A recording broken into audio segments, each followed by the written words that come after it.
in a village of leaning, twisting houses where doors were round and windows floated above door frames, and chimneys spiraled like vines, a gaggle of peculiar creatures roamed freely, spending their days weaving shapes from the air and balancing on impossibly slanted rooftops. These beings were neither bird nor beast, but something in between, with elongated limbs, spiraling tails, and elastic bodies that could contort themselves into all sorts of shapes. Their heads tilted at odd angles, their eyes glittering with a perpetual sense of wonder. Among them was Quix, a being like all the others, except for one difference. Quix was a dark, rich gray color that emitted a soft glow, and this difference often made him go his own solitary way, thinking his own solitary thoughts.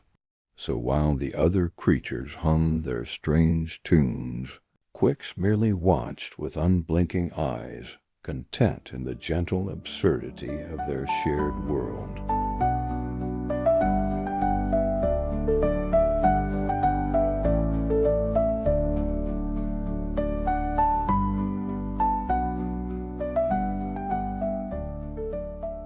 The creatures adored Quix, believing him to be a celestial being.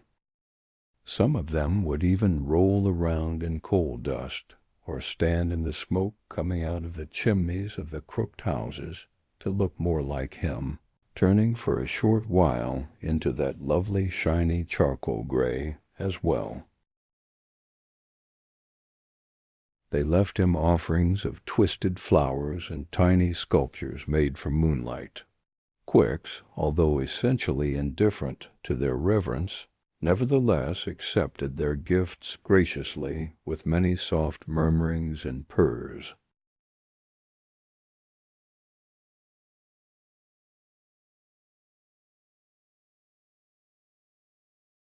One night, as the crescent moon hung low, the creatures gathered in the crooked square. They danced their peculiar, looping dances, their laughter echoing like the tinkling of glass.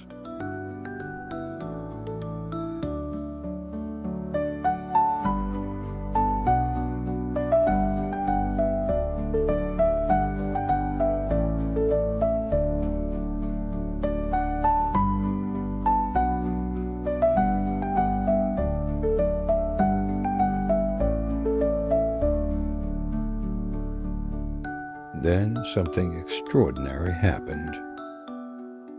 A single star fell from the sky, floating gently before landing in the square. From it emerged a new creature, unlike any they had ever seen, graceful, delicate, and, lo and behold, golden. The villagers gasped, their tails twitching with excitement, never having seen such beauty before.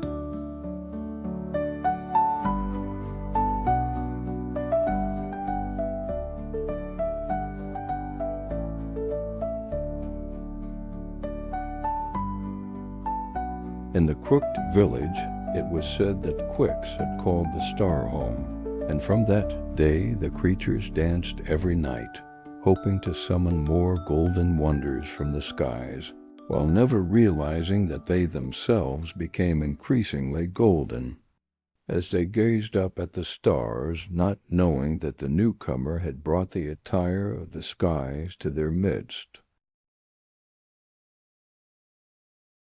Quix never told anyone that what they all suspected was in fact true, that it was he who had summoned the star to bring golden splendor to his beloved crooked village. He just smiled his secret smile and watched them dance and dance and dance,